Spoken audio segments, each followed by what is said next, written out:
Hi అండి. ఈరోజు నేను ఇక్కడ మనం కుట్లు అనేది తీసుకుంటాం కదా!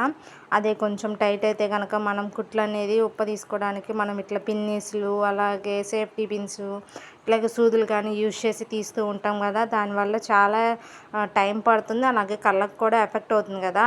అలా కాకుండా ఇట్లా థ్రెడ్ రిమూవల్ అనేది ఉంటుందన్నమాట. దీన్నే సీమ్ రైపర్ అని కూడా అంటారనమాట.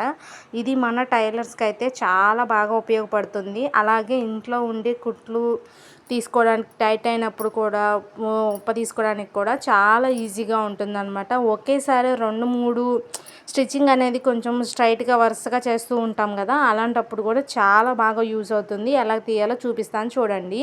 ఇదిగో ఇట్లా కొంచెం తీసి మనం ఇట్లా వదిలేస్తే చాలన్నమాట. ఇదిగో తొందరగా అయిపోతుందన్నమాట పని కూడా. క్లాత్ కూడా తొందరగా వదిలేస్తుంది. దారాలు అనేది చాలా బాగా యూజ్ అవుతుందన్నమాట. మీరు కూడా కావాలనుకుంటే నాకు కింద లింక్ అని కామెంట్ చేయండి. నేను ఖచ్చితంగా పెడతానన్నమాట. సబ్స్క్రైబ్ చేసుకోండి.